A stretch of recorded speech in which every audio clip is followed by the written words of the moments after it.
Hello there, sleepy soul. Perhaps tonight you can let your body rest without trying to solve anything at all. And as we drift together, you don't need to remember a single fact. These ideas can simply pass by, like starlight behind thin curtains. In a way, the subconscious mind is less like a secret power and more like the quiet night shift in a library after hours. Shelves are gently straightened, loose pages are returned, and the soft work happens whether you watch it or not. So whenever you're ready, you can let your shoulders settle, let your breath arrive at its own pace, and allow these relaxing facts to be background music for a mind that's already learning how to let go. Your brain automates more than you might ever notice. Even when you feel like you're choosing each small action, a lot of the mind's work is already running quietly in the background. Researchers often describe this as automatic processing fast, low-effort patterns that help you move through life without having to think about every detail. It's not a sign that you're on autopilot in a bad way. It's closer to a gentle form of efficiency, like a well-worn path that keeps your steps soft. And perhaps that's comforting tonight, to remember that not everything needs your supervision. Some parts of you already know how to carry the simplest rhythms, the way moss quietly holds the shape of a forest floor. Habits often begin as tiny cues, not big decisions. A habit can look like willpower from the outside, but inside, it's often a gentle chain of signals. Acque, as a routine. A small feeling of completion then, the pattern becomes easier to repeat. Many models of habit learning emphasize how much the environment matters where you are. What you see, what you just heard, and what your body expects next. It can be surprisingly quiet, almost like a bookmark placed in the day. So, if a habit feels stubborn, perhaps it isn't you being stubborn. It may simply be a small lantern in the trees, turning on at the same time each night, because it learned the timing. Repetition can become a soft path through the mind. When you repeat an action, the brain tends to make it a little easier the next time. Circuits that fire together can become more likely to fire again, building a kind of familiarity. This is part of why routines can feel soothing. They lower uncertainty. The mind doesn't have to search as hard for what happens next, because it already has a gentle template. And tonight, you don't have to force any new path into existence. You can simply rest on the one that's already there, like dew returning to the same pine needle. Quietly, without effort, context can quietly choose which routine wakes up. A small detail in your surroundings can nudge one behavior forward and let another fade. A particular chair might invite reading. A dim light might invite slower breathing. In psychology, you'll sometimes hear this described as context effects or cue-dependent behavior, signals that gently shape what your mind expects to do next. It's subtle, and it's ordinary, so perhaps the room itself can help you tonight. A warm hallway lamp, a soft blanket, a familiar corner of the bed, little cues that tell the library. It's after hours now. Relaxation can begin with one quiet place, like the jaw. The body often carries tiny bits of effort in places you rarely notice until you pause. The jaw is one of those places. Some people hold the tongue slightly tense, or keep the teeth gently pressed without meaning to. It doesn't mean anything is wrong. It can simply be the body's way of staying ready.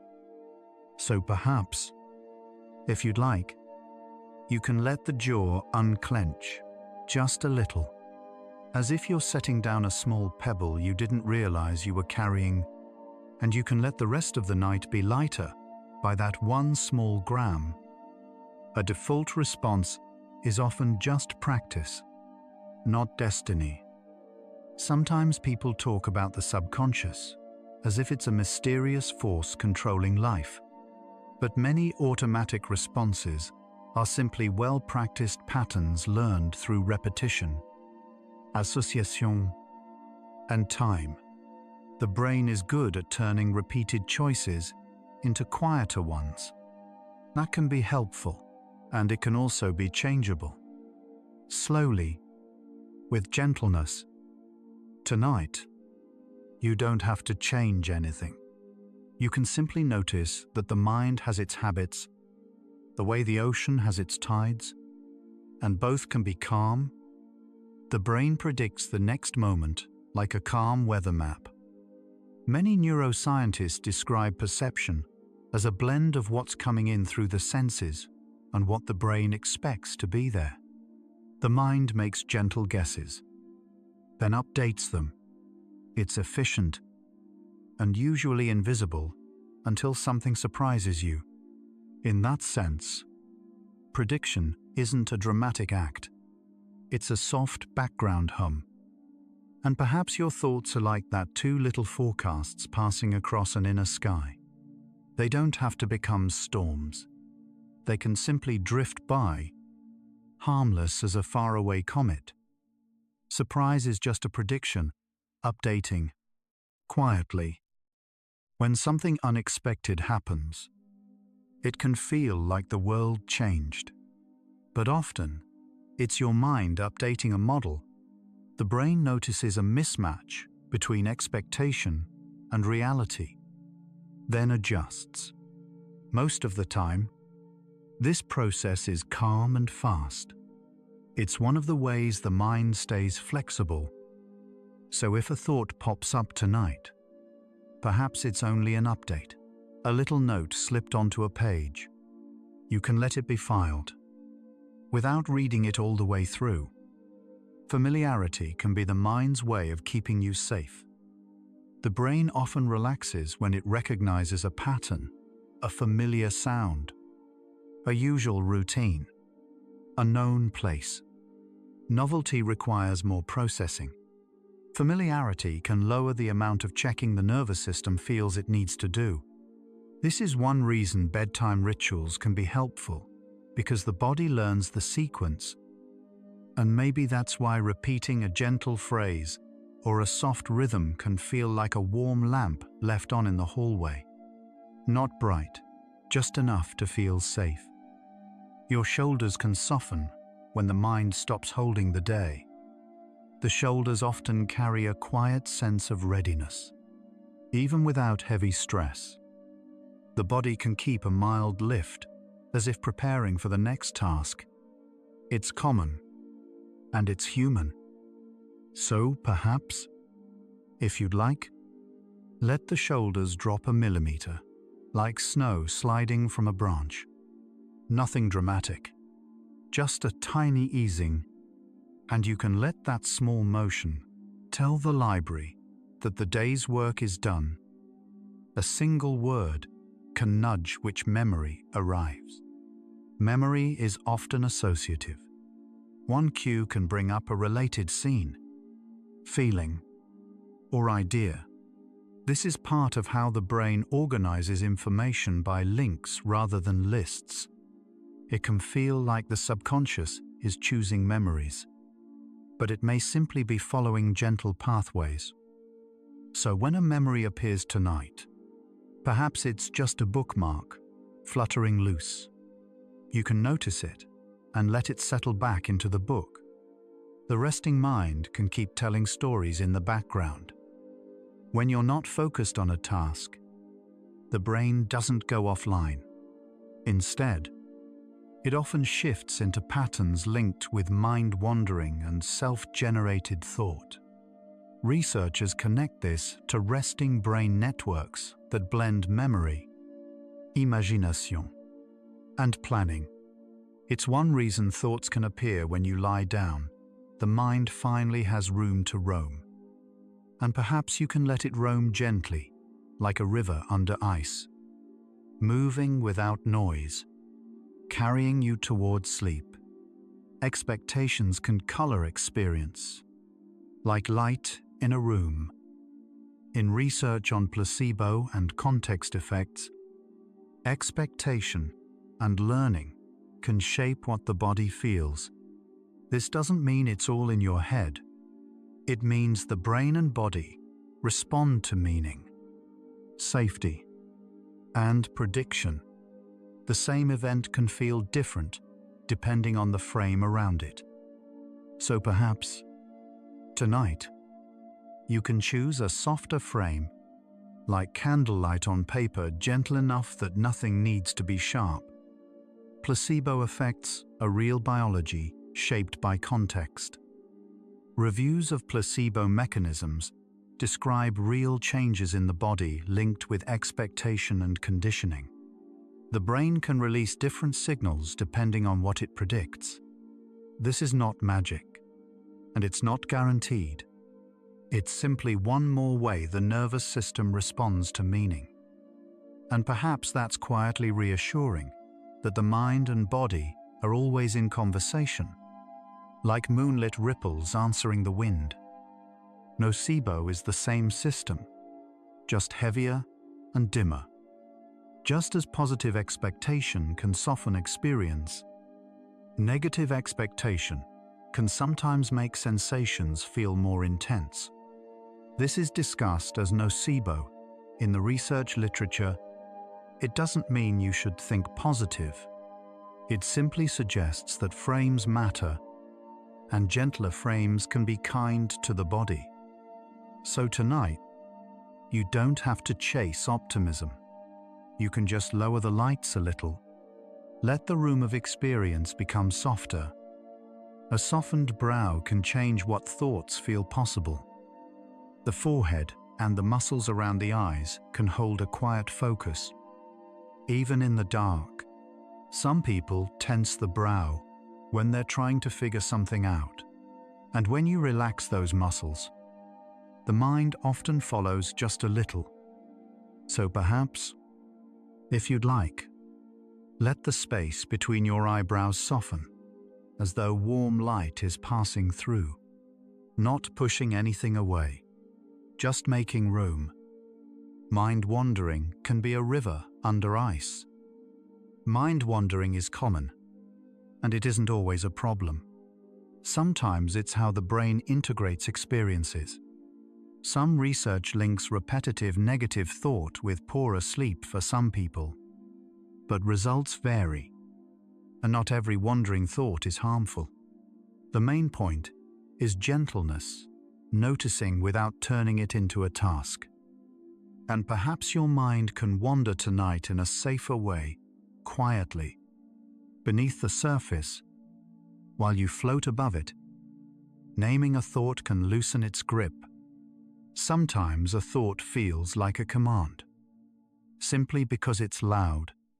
But a small shift, recognizing this is a worry, or this is a memory, can create space. It turns the thought into an object the mind can hold lightly, rather than a force that holds you. So perhaps you can label a thought softly and place it on a shelf, not to get rid of it, just to let it rest. Not every thought is a message. Some are just echoes. The brain replays fragments, images, tout phrases, unfinished moments. Some are meaningful. Others are simply leftovers of attention, like static after a song. If you're tired, those fragments can feel more intense, even when they don't require action. And perhaps you can let an echo remain, an echo, a sound in a distant hallway, fading on its own. Sleep can help memories settle into longer-term shelves. Reviews of sleep and memory describe how sleep supports consolidation, stabilizing, integrating, and sometimes reorganizing new learning.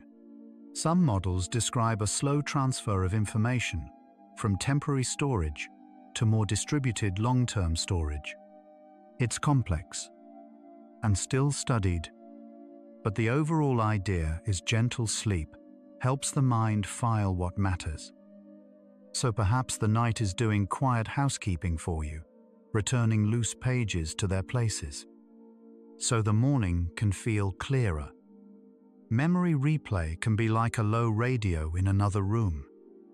Researchers discuss memory reactivation during sleep patterns linked with prior learning can reappear, as if the brain is practicing. This doesn't mean you consciously replay everything. It can be subtle, and it can be partial. The mind may sample the day rather than review it. And perhaps you don't need to listen closely. Let the radio play softly somewhere down the hall. While you drift, hands can relax when the day is allowed to be finished. The hands often carry readiness, fingers slightly curled, wrists slightly alert. They are tools for the world, and at night, it can be kind to remind them they are off duty. So perhaps, if you'd like, let your fingers uncurl. Let your hands rest as if they're finished for today, like warm pages closing gently.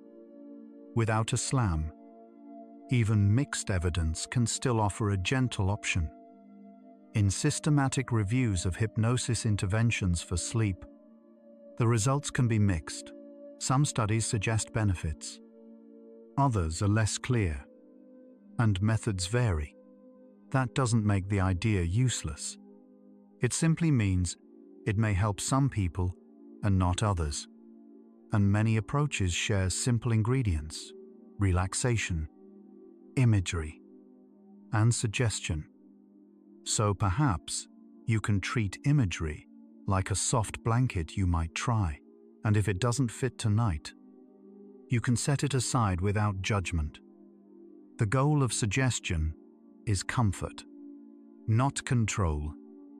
Some popular ideas about the subconscious sound, like control systems, commands, and reprogramming. But a kind of framing is simply comfort, giving the mind a soothing track to follow when it would otherwise spiral. In that sense, suggestion is less like forcing and more like offering a path. A path through a quiet garden, a tide returning, a lamp left on low, and you can choose to walk it or simply rest beside it. Tonight, you don't need to supervise the mind's night shift. If the subconscious is anything, it's the collection of quiet processes that continue when attention loosens pattern learning, memory linking, prediction, and restoration. Sleep is part of that system, and trying to force sleep often adds effort, which the nervous system can mistake for unfinished business. So perhaps you can let the shelves settle on their own. Let the library be dim. Let the last thought be a soft screensaver, slowly fading into darkness. Safety cues can soften what the body feels. When the nervous system detects safety, a familiar voice, a warm room, a predictable rhythm, it can lower its guard. Some researchers describe this as the body shifting from a scanning mode to a resting mode. It doesn't require effort. It's more like the body exhaling when it realizes nothing needs defending. And perhaps your bed tonight is one of those cues, a place the body already knows, a shore it has returned to many times before. Tiny rituals can become a quiet tide returning. A bedtime ritual doesn't have to be complicated. It can be as small as dimming a lamp, pulling up a blanket, or placing a glass of water on the nightstand. What matters is the repetition the body begins to associate those small acts with the permission to rest. Over time, the ritual does some of the work for you. like a tide that knows its schedule, returning without anyone asking. The breath can arrive on its own, without being managed. Most of the time, breathing is automatic. The body adjusts its rhythm based on what's needed. And yet, at night, some people begin to watch their breath, trying to control something that was already running smoothly. It's a kind thought, but the body rarely needs that help. So perhaps, if you'd like, you can notice the breath arriving on its own, gentle and unhurried, not deeper, not slower, just as it is, like a tide that already knows when to come in. The brain learns which signals mean rest now. Through conditioning, the nervous system can learn that certain signals, darkness, coolness, quiet, stillness, are paired with sleep. This is part of the basic biology of association. It's not mysterious. It's the same process that teaches the body to salivate before food or to relax at the sound of a familiar voice. And perhaps the dark around you now is one of those signals. Quiet, familiar, a message the body has been reading for years. Spontaneous thought often blends memory and imagination. When the mind is at rest, it can mix real memories with imagined possibilities. This is linked with the brain's default mode network, a set of regions that become active when you're not focused on a task. It's one reason why lying in bed can feel like watching a gentle slideshow of the day, mixed with half-formed plans for tomorrow. And perhaps that slideshow doesn't need editing tonight. You can let it play, dim constellations settling across an inner sky. Sometimes, the mind wanders to soothe itself. Not all mind-wandering is restless. Some spontaneous thought seems to serve a gentle purpose, revisiting pleasant memories, imagining safe places, or replaying soothing moments. The brain may use these quiet drifts as a way of self-regulating, lowering arousal without conscious effort. So if your mind drifts tonight, perhaps it's not avoiding sleep. Perhaps it's preparing for it, like drifting kelp gardens, swaying softly before the current stills. A wandering thought can pass without needing a conclusion. The mind doesn't always need closure. A thought can appear, linger, and dissolve without being resolved. This is normal, and it's especially common as the brain transitions towards sleep. The pressure to finish thinking can sometimes keep the mind awake longer than the thought itself would have. So perhaps you can let a thought be incomplete tonight, like a sentence that trails off into ellipsis, soft and unfinished, and perfectly fine that way. Quiet attention is not the same as effort. There's a difference between trying to pay attention and simply being aware. Effort can tighten the body. Awareness can soften it. When you listen to these facts, you don't have to concentrate. You can let the words arrive like background sound present, but not demanding. Like starlight in a jar, it doesn't need you to hold it. It just glows. The belly can hold tension you didn't know was there. The stomach area often reflects emotional states tight when you're worried, looser when you're at ease. It's connected to the vagus nerve, which plays a role in calming the body, and sometimes simply noticing the belly can be enough to let it soften. So perhaps, if you'd like, let the belly be easy, like fabric settling after movement, not pulling in, not pushing out, just resting in whatever shape feels natural. Repetitive thoughts can feel sticky late at night. Some research explores the link between repetitive, negative thinking and sleep quality. When the mind replays worries, it can feel harder to let go. This doesn't mean something is broken. It may simply mean the brain hasn't received a clear rest signal yet.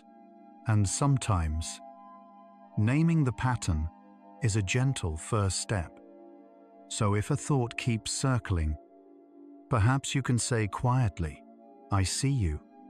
You can rest too, like placing a bookmark in a page you'll return to later, or maybe not at all. The mind can replay the day like pages turning softly. As the brain transitions towards sleep, it often reviews fragments of the day, brief images, half conversations, small moments. This isn't always rumination. Sometimes it's the mind's quiet filing system, sorting what to keep and what to release. It can be a useful process, even when it feels aimless. And perhaps you can let the pages turn without reading every word. Just the soft sound of paper settling, let it be unfinished, is sometimes the kindest cue. The desire to resolve everything before sleep is common, but the brain is better at processing unfinished material during sleep than most people realize. In fact, some models of memory consolidation suggest that leaving something open can allow sleep to help integrate it. You don't have to tie every bow tonight. So perhaps the gentlest thing you can do is leave the sentence unfinished. Let the night handle the rest, the way a quiet greenhouse breathes through the dark, without anyone watching. Sleep can help memories settle into longer-term storage. Reviews of sleep and memory describe how the brain uses sleep to stabilize and reorganize recent learning. Some theoretical models propose that memories move from temporary, fast-access storage to more distributed, longer-term networks. This process is still studied, but the broad picture is gentle sleep helps the mind sort what matters. Like a night librarian, quietly reshelving books that were left on the table. No rush, no noise, just careful, patient work. Some models describe a quiet transfer from fast storage to slow storage. One influential framework, active system consolidation, suggests that during slow-wave sleep, the brain replays recent patterns, gradually shifting information from the hippocampus to the neocortex. It's a gentle relocation, not an urgent one. Think of it as a quiet, moving day, where boxes are carried softly down hallways. And perhaps your mind is preparing for that work now. You don't need to supervise. The movers know the way.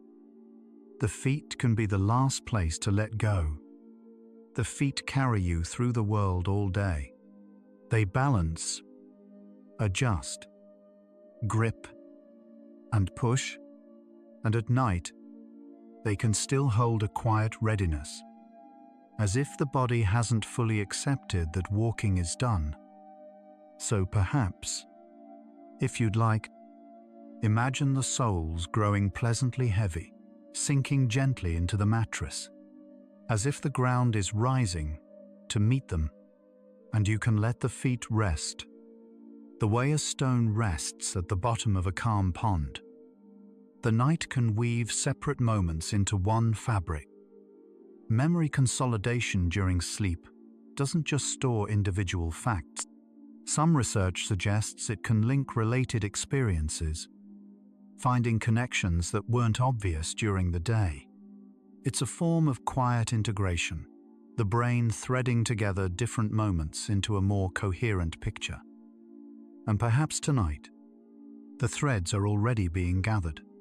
Quietly, without a loom you need to watch. Dreams may borrow scraps of the day without needing meaning. Dreams can include fragments of recent experiences, faces, place, feelings without arranging them into a story. Some researchers think this reflects the brain's consolidation process, sampling and testing connections. It doesn't always mean something. It can simply be the mind trying on different arrangements. Like a collage made from today's colors, spread across a table no one needs to examine. Sleep-related processing can be linked to emotional balance. Some reviews discuss how sleep may help regulate emotions, softening the sharpness of a difficult day, reducing the intensity of a worry, or simply giving the nervous system time to recalibrate. The mechanisms are complex and still debated, but the general direction is comforting. Rest can make feelings gentler. And perhaps that's happening now. Feelings becoming softer in the dark, like kelp gardens, drifting with a current that doesn't hurry. The brain can file sharp edges into gentler shapes. A frustrating moment from the day can feel intense when it's fresh, but after sleep, the same memory often feels less charged. Some models suggest this is because the brain processes the information part of the memory while dampening the emotional intensity. It's not forgetting. It's more like rounding a corner. And perhaps by morning, the few of today's corners will feel smoother. Not gone, just easier to hold. Rest can be the body's quiet repair language. Beyond memory, sleep supports many restorative processes: cellular repair, immune function, and hormonal balance. Among others, the body uses the stillness of night to attend to maintenance that's harder to do while you're moving through the world. It's ordinary biology, working on your behalf. And perhaps you can trust that language tonight. The body knows how to speak it. All you need to do is be still enough to listen. The tongue often holds a quiet position you don't notice. Many people press the tongue against the roof of the mouth or hold it slightly forward without realizing. It's a small tension, often linked with concentration or readiness. And like the jaw, the tongue can relax when given a gentle cue. So perhaps, if you'd like, you can release the tongue to a comfortable resting place, like closing a book you were holding open, softly, without marking the page. Hypnosis for sleep has mixed evidence, and that's okay. Systematic reviews of hypnosis interventions for sleep show that results vary. Some people respond well, others don't notice much difference. The methods differ across studies, and bias risks exist. This doesn't mean the approach is useless. It simply means it's one option among many, and it may suit some people more than others. And perhaps that honesty is a form of kindness too. Not every tool fits every hand, but the ones that do can feel like a warm lamp left on, just for you. Suggestion can be framed as imagery plus relaxation. Many hypnosis-related interventions share common ingredients: guided relaxation, gentle imagery, and verbal suggestion. You don't need to enter a trance. The core idea is simpler, giving the mind something soft to follow, so it's not left alone with its busiest thoughts. Like offering the mind a gentle path through a garden, instead of leaving it standing at a crossroads in the dark. A metaphor can be a bridge the mind chooses to cross. Imagery and metaphor can redirect attention without force. When you picture a quiet library or a slow tide, the brain engages slightly different networks than when it's problem-solving. This shift can be calming, and it's always optional. The mind can cross the bridge or simply stand beside it. So perhaps these words are just a bridge, and you can cross it or rest on the bank. Either way, the water is calm. Comfort is a gentler goal than control. The popular idea of reprogramming the subconscious suggests force overwriting old patterns with new commands. But a softer model is simply comfort reducing friction, offering rest, and letting the nervous system find its own pace. Control tightens, comfort loosens. And perhaps tonight, you don't need to reprogram anything. You can simply let the mind be comfortable, like embers becoming gentle ash, warm, and finished, and at peace. Habits often change through environment, not willpower speeches. Research on behavior change often emphasizes context over determination. Rearranging cues, placing running shoes by the door, putting the phone in another room, dimming a light at the same time each night can gently redirect habits without the exhaustion of forcing a new resolve. And perhaps that's a relief. You don't have to argue with yourself. You can simply rearrange the furniture of the day and let the path change on its own. The shoulders can soften again, even if they tightened while you weren't looking. Tension can return quietly. You might have released the shoulders earlier and found them lifted again without noticing. That's normal. The body checks in with readiness as a habit. So perhaps, once more, you can picture a cloak loosening at the collar, a small release, not a correction, just a reminder that the night doesn't need you to hold anything up. The gentlest plan is usually the most durable. Dramatic changes can feel motivating at first, but they often fade. Gentle, repeated adjustments, ones that don't feel like punishment, tend to last longer. The nervous system responds better to kindness than to commands. Small shifts, over time, can reshape the landscape of a habit, like moss spreading across stone, slow, quiet, and surprisingly strong. One small cue can replace a heavy rule. Instead of telling yourself, "I have to go to bed earlier," you might simply dim one light at a certain hour. The cue doesn't demand, it suggests. And over time, the body begins to follow suggestions more easily than rules. A single lantern in the trees, turning on at the same time each evening, not because anyone ordered it to, just because it learned the rhythm. The mind learns by repetition, like dew returning. Repetition is one of the brain's oldest teachers. It doesn't require understanding or intention. It simply requires time and consistency. The same gentle action, repeated, becomes a gentle expectation, and expectations shape experience. Like dew that forms on the same leaf, morning after morning, without anyone asking it to. Words can raise or lower arousal in subtle ways. The language you hear or say to yourself can gently shift how alert or relaxed the body feels. Certain words carry more energy, urgent, deadline, danger. Others carry less drift, settle, soften. The nervous system listens to tone as much as meaning. And perhaps that's why these facts are spoken softly, not to teach, just to offer a quieter register for the mind to rest in.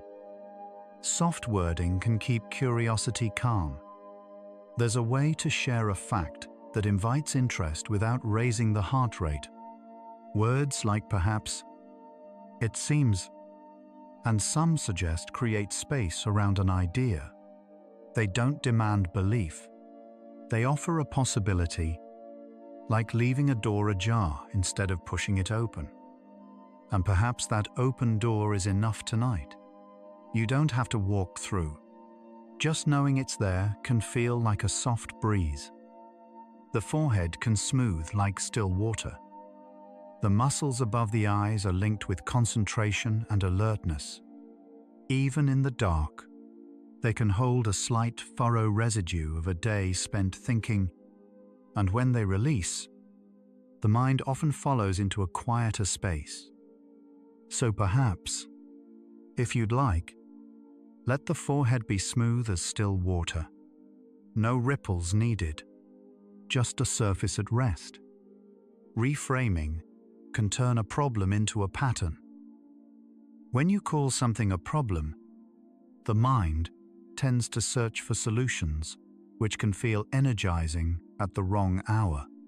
But when you call it a pattern, the mind can simply observe. Observation is quieter than solving. And at night, quieter is usually kinder. So perhaps tonight, there are no problems, only patterns, gentle ones, like the rhythm of a tide, coming and going without anyone needing to fix it. Quietly fascinating facts can be enough. Not every piece of knowledge needs to be mind-blowing. Some facts are simply interesting, gently interesting. They don't demand a response. They sit like ornaments on a shelf, pleasant to glance at, easy to forget, and perfectly fine either way. And perhaps these facts are like that, small ornaments in a library after hours. You can admire one, or let them all blur into the background. The nervous system listens to tone as much as meaning. Research on communication suggests that the brain responds to how something is said, not just what is said. A calm voice can lower arousal, even when the words are neutral. A rushed voice can raise it. This is partly why bedtime stories work. The tone signals safety, regardless of the plot. And perhaps that's what's happening now. Not the facts themselves, but the hush around them. A deep blue velvet sky, holding the words gently. Repeating a bedtime ritual can teach the body now we drift. Consistency creates expectation. When you follow the same steps before sleep-dimming lights, a warm drink, a few minutes of stillness, the body begins to anticipate rest. It's classical conditioning. At its gentlest, the ritual becomes the cue, and sleep becomes the response the body was already preparing for. Like a tide that knows its schedule, it doesn't need a clock. It simply feels the pull of the moon. Light, temperature, and sound are gentle messages. The body reads the environment constantly. Cool air can signal rest. Dim light can lower alertness. Quiet sounds can tell the nervous system there's nothing to monitor. These aren't tricks. They're the body's native language, a language it's been speaking since before words existed. And perhaps your room is speaking that language now. Jing, quiet, cool enough. A message that says, simply, you can rest. The palms can rest, like warm pages closing. Hands often tighten around plans and tasks. Even lying still, you might find the fingers slightly curled, as if gripping something invisible, a thought, a worry, a task left half done. So perhaps, if you'd like, let the palms rest open, like warm pages closing gently at the end of a chapter. Nothing lost, just a pause. Consistency can feel like a tide, not a command. Some people resist routines because they feel rigid, but a routine doesn't have to be strict. It can be approximate, same general time, same general sequence, same general feeling. The body doesn't need precision. It needs familiarity.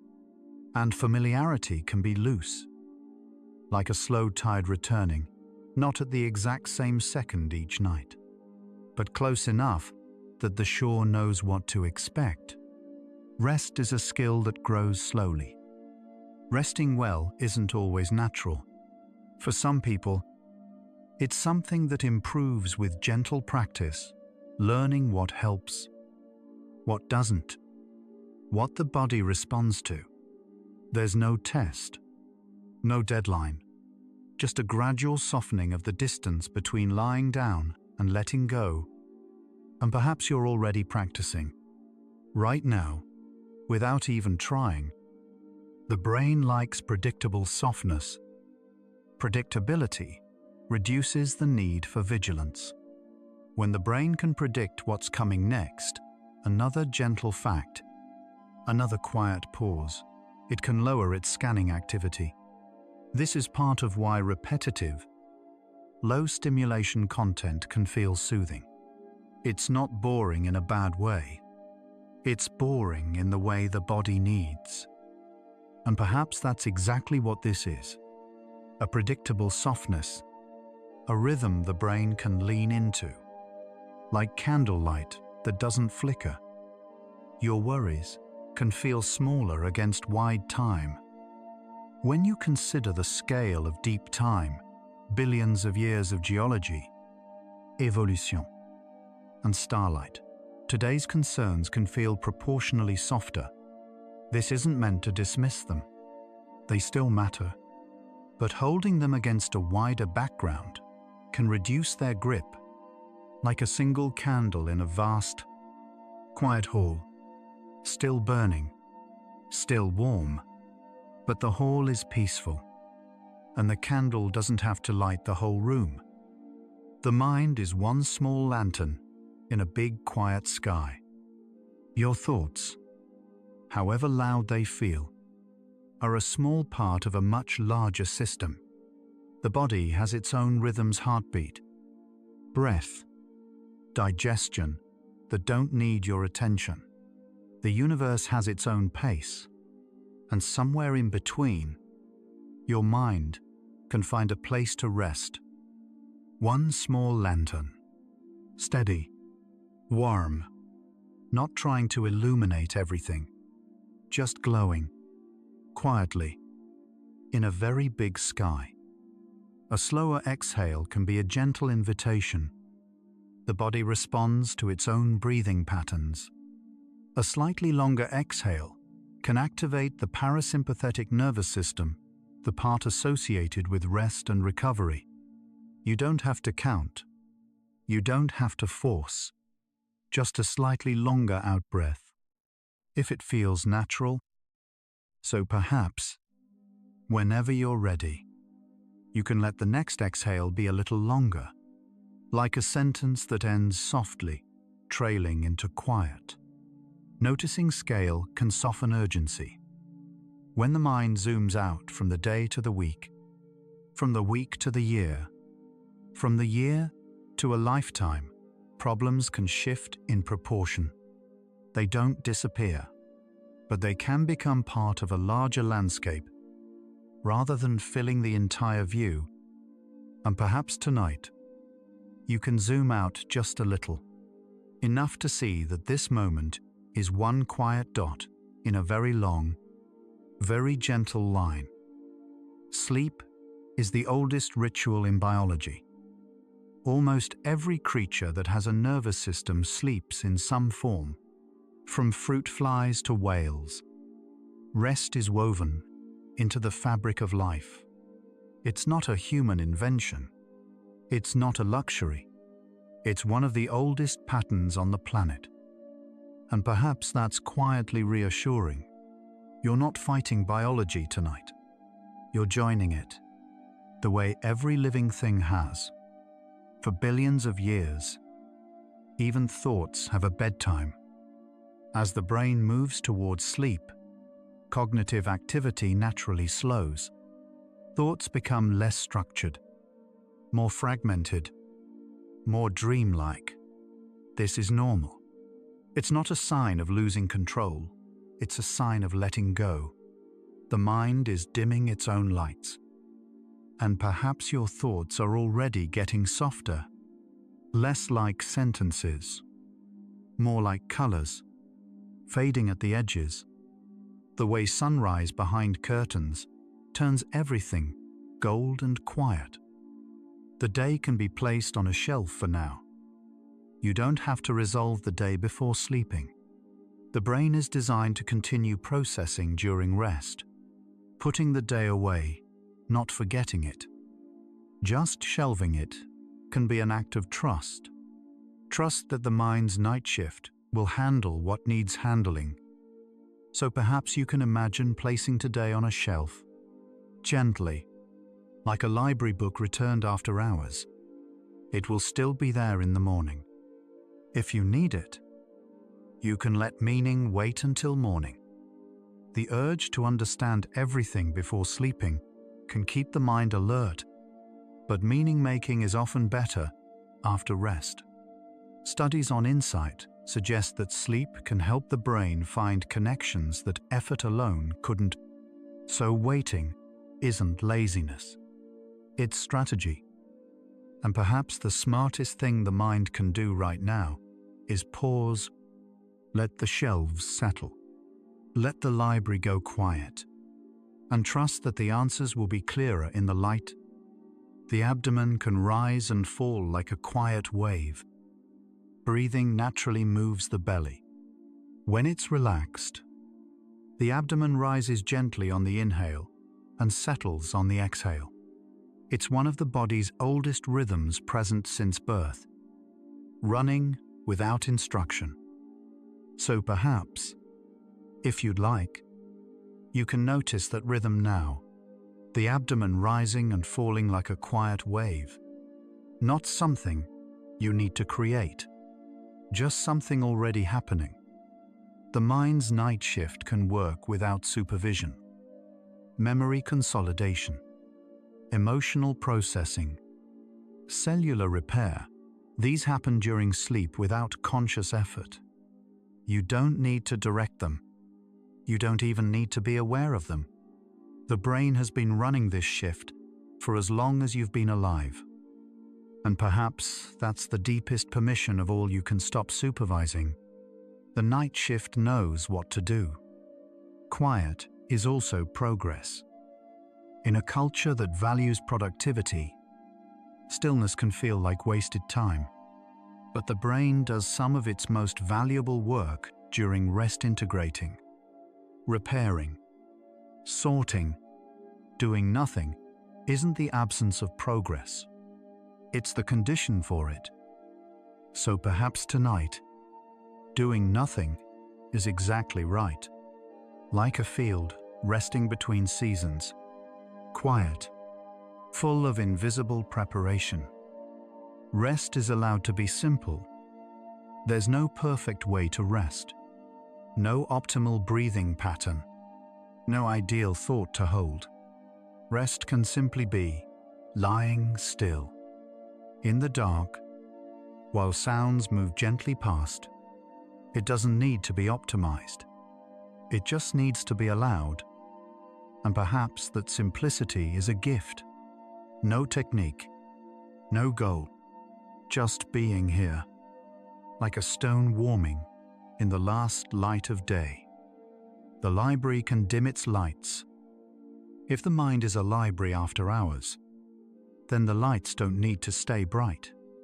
The shelves have been sorted. The pages have been returned. The night librarian is finishing quietly, and the lamps can soften. Onebiwan.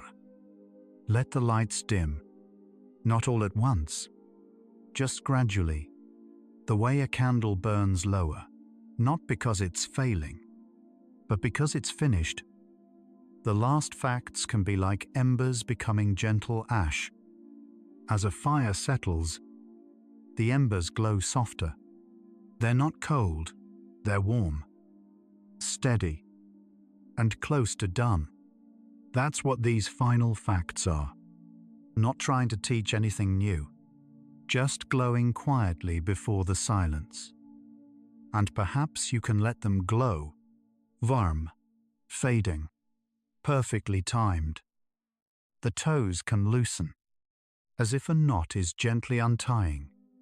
The feet and toes can hold small tensions curled slightly, gripping subtly. It's the body's way of staying anchored. And at night, that anchor can be released.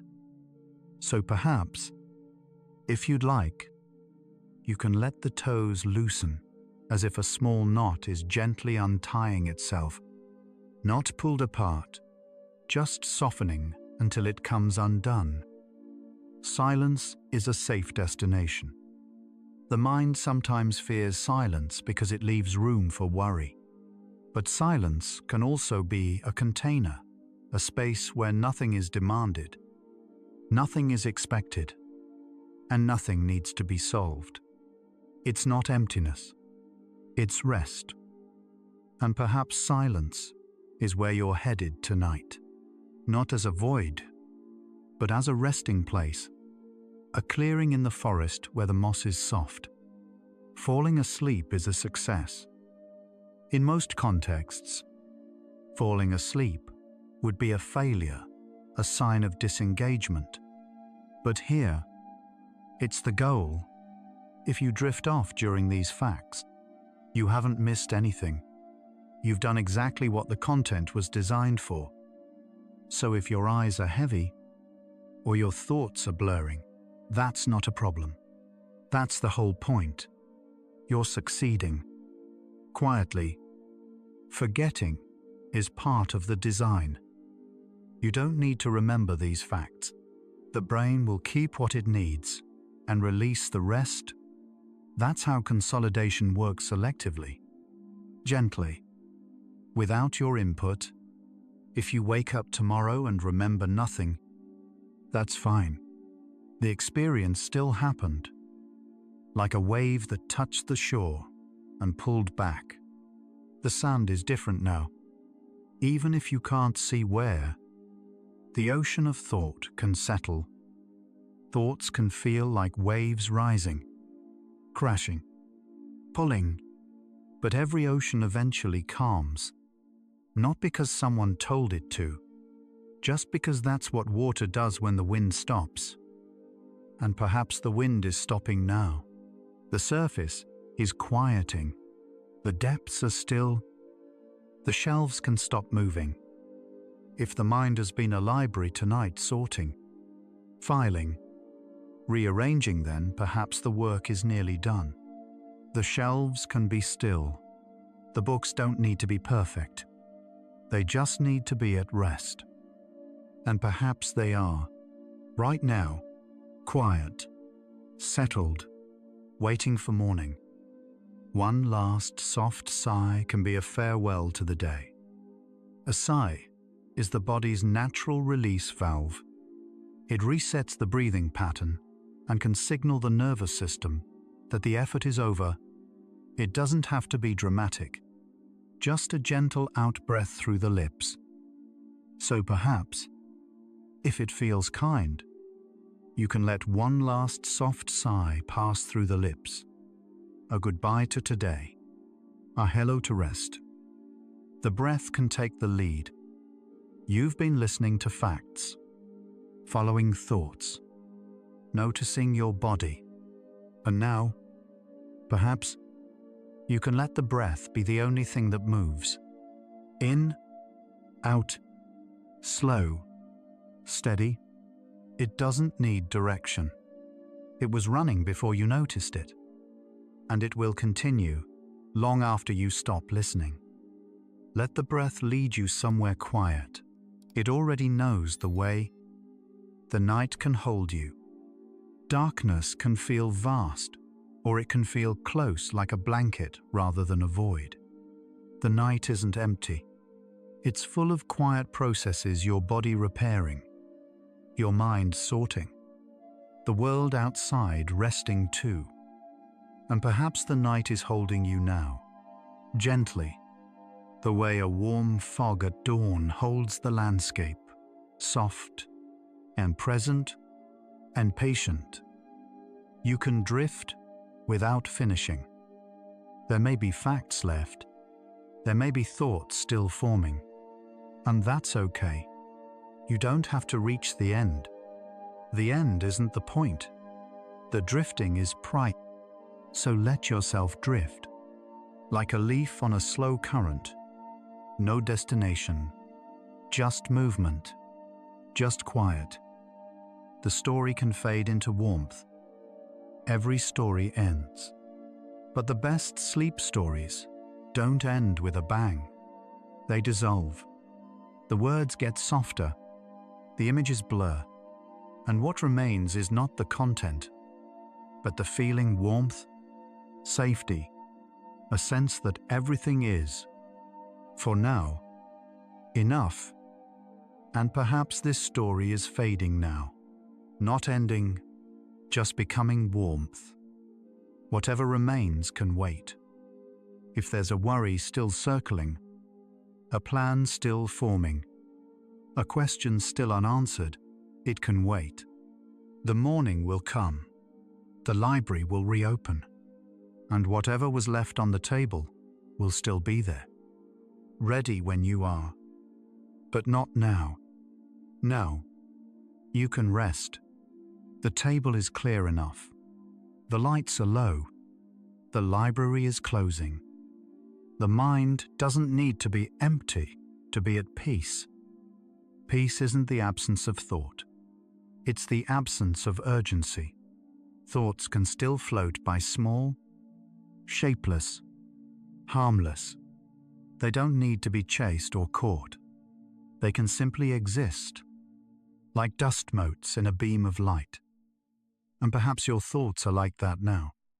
Dust motes, drifting, lit by something soft. The body already knows how to sleep. You don't have to teach the body to sleep. It's been doing it since before you could speak. The systems are in place. The signals are known. All that's needed is permission, a quiet agreement that the day is done. And perhaps that permission is given now, quietly, without ceremony, just a softening. You are safe enough to let go. The nervous system needs to feel safe before it can fully release into sleep. And perhaps, right now, you are safe. The door is closed. The room is still. The world outside will wait. Safe enough. Warm enough, still enough. That's all the body needs to hear. The last light can be the gentlest as the mind moves closer to sleep. The final thoughts are often the softest, not sharp, not urgent, just present, like the last glow of a lamp before it's turned off. And perhaps this is that glow, the last warm light. Jing. Kind, almost done. The mind can rest in the space between thoughts, between one thought and the next. There is a gap, a tiny pause, and in that pause, there is quiet. You don't have to find it. It finds you. Let the gaps widen. Let the pauses grow. Let the space between thoughts become a place to rest. The night is patient. Sleep doesn't punish lateness. It waits. However long it takes, minutes or hours, sleep is still there. Ready. There's no deadline for drifting off. There's no penalty for taking your time. The night is patient. And so is the quiet. And so is the dark. They will all still be here whenever you arrive. Whatever you need tonight, perhaps it's already here. The warmth of the bed, the rhythm of your breath, the softness of the dark, the quiet hum of a mind that's learning to let go. Perhaps nothing else is needed. Perhaps this is enough. And perhaps it always was. Tonight, we've wandered through a quiet library after hours. The shelves held gentle facts about the mind, how it automates, predicts, remembers, and lets go. how it sorts and files and softens, how it carries the day, and then, when the time is right, sets it down. None of it needed to be remembered. None of it needed to be solved. It was simply the sound of a mind being kind to itself. And so, if you're still listening, you don't need to be. You don't need to remember a single fact. You don't need to finish a single thought. You don't need to do anything at all. The library is closing. The shelves are still, and the quiet night shift will carry on without you. You have permission to sleep. You have permission to forget. You have permission to simply be here. And perhaps, one last time, you can let the whole body soften. The jaw, the shoulders, the hands, the belly, the feet, like warm fog settling over a still landscape at dawn. Nothing to hold, nothing to fix, just rest. This moment is enough. May your dreams be gentle tonight. May the mind's quiet workers do their kindest work. May you wake feeling a little lighter, the way a library feels in the morning. When the shelves have been sorted and the sun comes in through the windows. Sleep well. Sleepy soul. Good night.